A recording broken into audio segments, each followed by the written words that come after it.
Hey guys, I'm Andy, and today we're going to do another video on chapter 1 of the Untethered Soul. And I really would like for you to support the book and support the YouTube channel. So if you guys want to go to the description, I put a link in for the book and follow along with me like that. But we're going to be diving in today with chapter 1 a little bit more. So in the last video, we talked about the voice inside your head.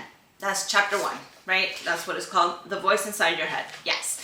And in that, we just described that there are two things going on with your thought processes. One is that you're hearing the chatter of the day, things that you like, things that you don't like, how you process and you see the world. But there's also the other piece of witnessing that it's happening. So there's two separate entities in there. And I don't say entities like two little demons in your head. Like, no, it is the brain processing information, and the other is the spirit or soul witnessing that this is happening, and that the spirit is you. Now, the book gets into a lot more detail. I'm obviously cliff notes, spark notes, like AI generated description of what the book says. So I highly recommend reading the book because this is very dense. This is a lot of information, and I'm not gonna just read the book for you guys. I'm just giving you guys my own insights, and I hope you guys are following along with your own book. Okay, so get the book. All right. Now that we've described that there are these two entities in our brain, okay, who the fuck cares? Like, who cares? Like, what's the point? Like, what did we just get out of learning that there were these two entities in our brain?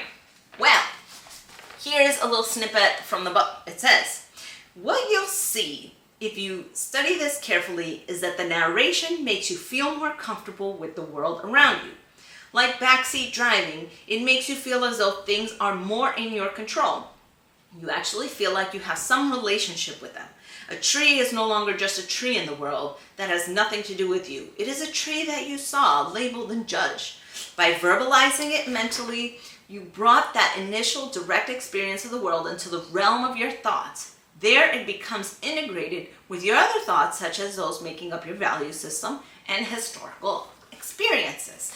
So when I read that, I was thinking, oh, but that's just like a tree. But it's really not. It's not just the tree.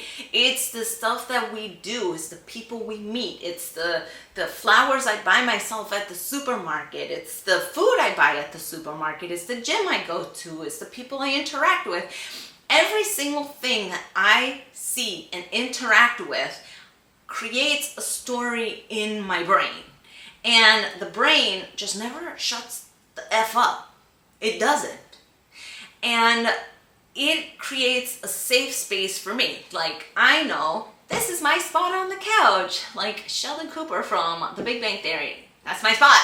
So I have a relative relationship to the things that are around in my life. And that creates a sense of safety. That creates a sense of familiarity. That creates a sense of, oh, this is where I'm supposed to be.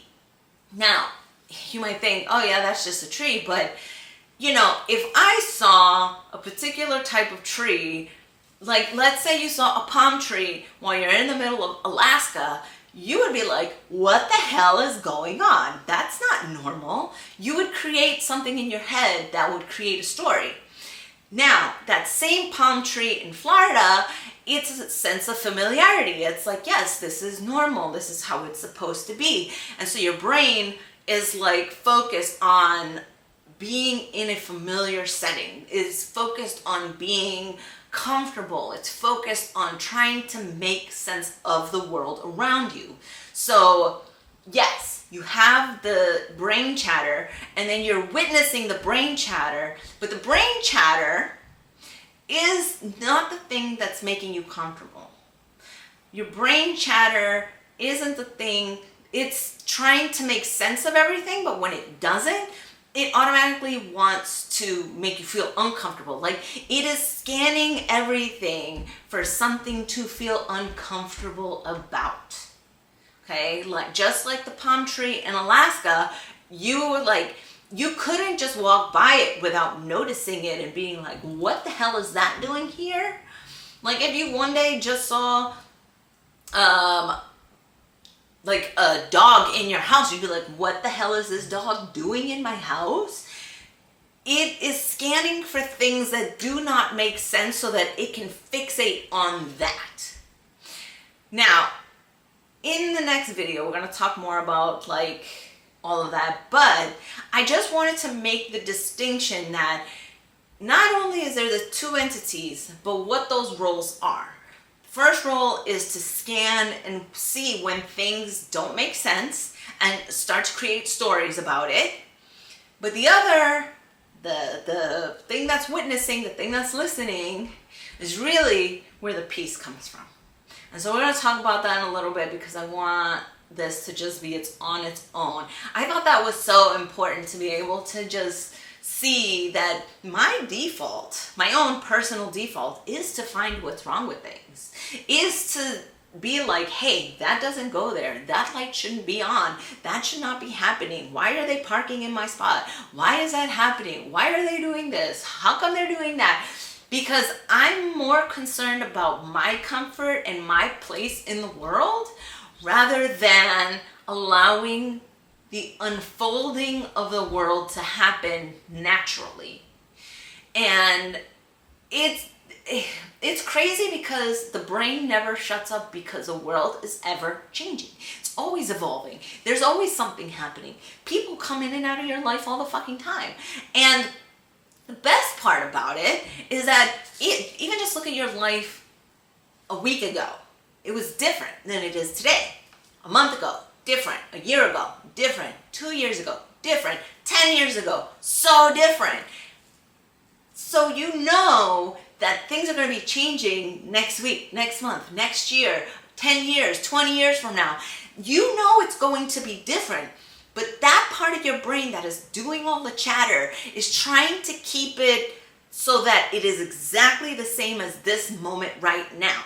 And when it is not this moment right now, like it goes crazy all the time. So yeah, it has cause to continue to keep chatting because it's always going to be changing. Everything is going to be changing. Everything is going to be evolving. So yeah, it's going to keep scanning for, hey, what can I fixate on now? What can I talk about now? What's the next big thing that's going to happen? Like my brain right now is chatting, talking about this video like, oh, you're moving your hand too much, or maybe you're saying too much, or you pause too long, or whatever it is. My brain is the one that's like, that's really how I imitate my brain, okay? So now we understand that there's two entities and we understand the roles that these two things have. We're going to dive in a little bit more to chapter 1 in a second. And in my next video, not in a second, but in the next video. But I do want to remind you guys, please buy the book. Like, I love this book, absolutely love this book. In the description, you'll have that. And also, if you want to start journaling about your experiences and talking more to yourself about these things, journaling is the way to do it. And I have put the link to my book that I wrote about journaling. It gives you quick tips on how to journal and my journey with journaling, and I hope you guys enjoy that. I've also put the links on my social media, so you know, if you guys want to follow me there, great, but don't worry about it. I hope you guys are following this video because this is what's important to me. Okay, love you guys, bye.